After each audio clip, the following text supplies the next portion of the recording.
hello Blossoms. I don't really know if this is a look, okay? I don't know if this is a look, so you should probably tell me if it's not a look. I'm just straight vibing with it right now, okay? We're gonna do some more wholesome stuff, as per usual. Have a fabulous day. I'm already having a fabulous day, but I hope you have a fabulous day too, friend. No more letters. Let's answer some requests then, shall we? She didn't respond in any way to my love confession. She just kind of brushed it off and moved on with other topics. I don't deserve her anyway. I don't deserve anyone. I suffer from depression. I realise I'm worthless more and more. Damn, that's hard, Blossom. Rejection is hard, but sometimes love just isn't reciprocal. But listen, sometimes it is. And you haven't seen that yet, but I promise you, you will.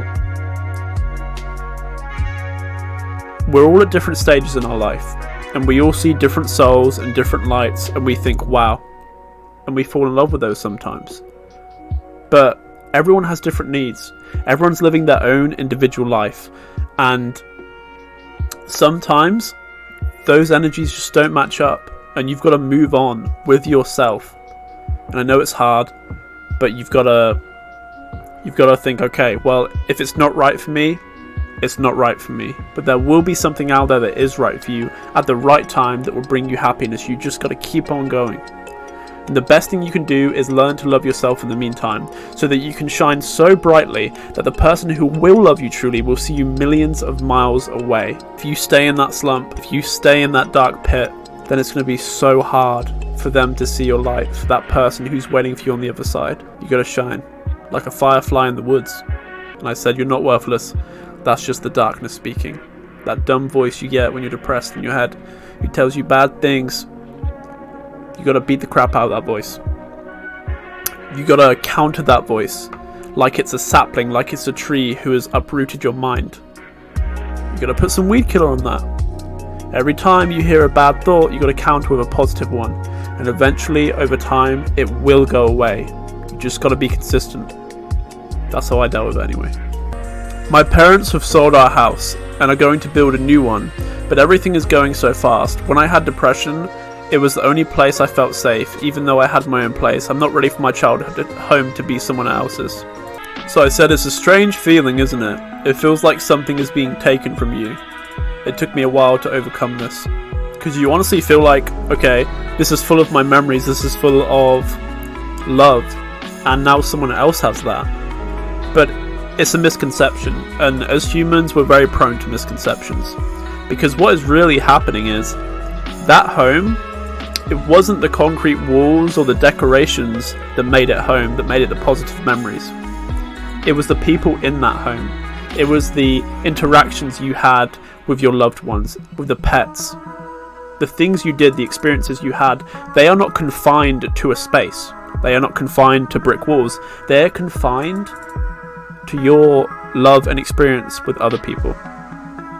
And that is what you have to remember, that imagine if you just walked into that place and you had none of those experiences. It wouldn't feel like home. It wouldn't be home.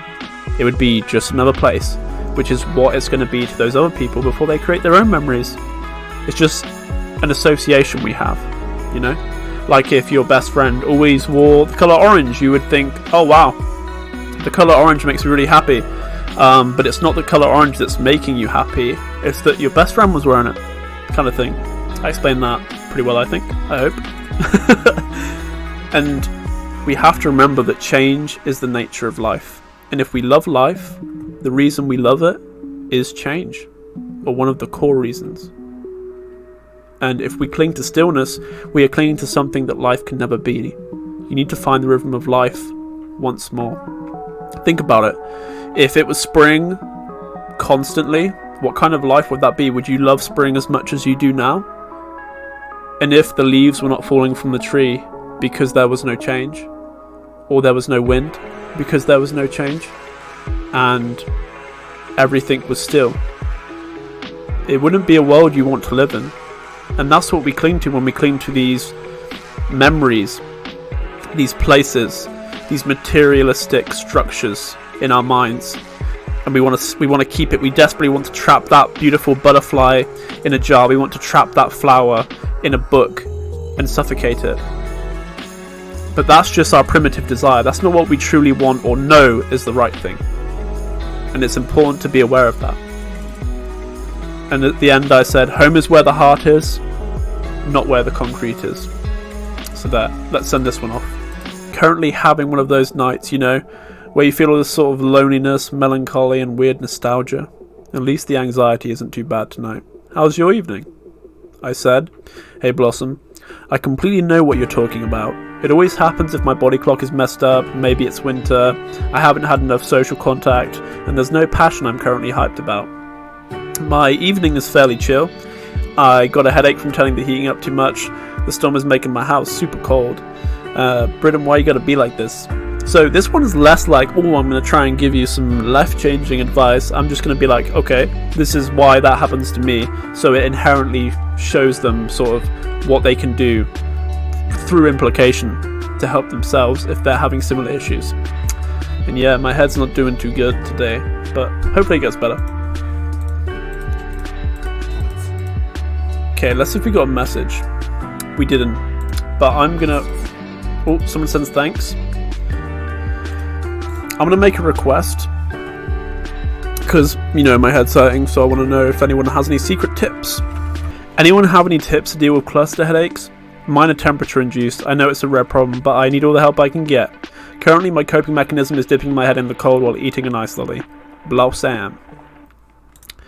Okay, so that is everything for today, my friends. I'm going to go dip my head in some ice cold sinks and eat some ice lollies because, yeah, temperature induced headaches are so annoying. But I shall see you next time for the final episode, and because this game is so wholesome and chill, I don't know if it will be that epic. But yeah, see you then.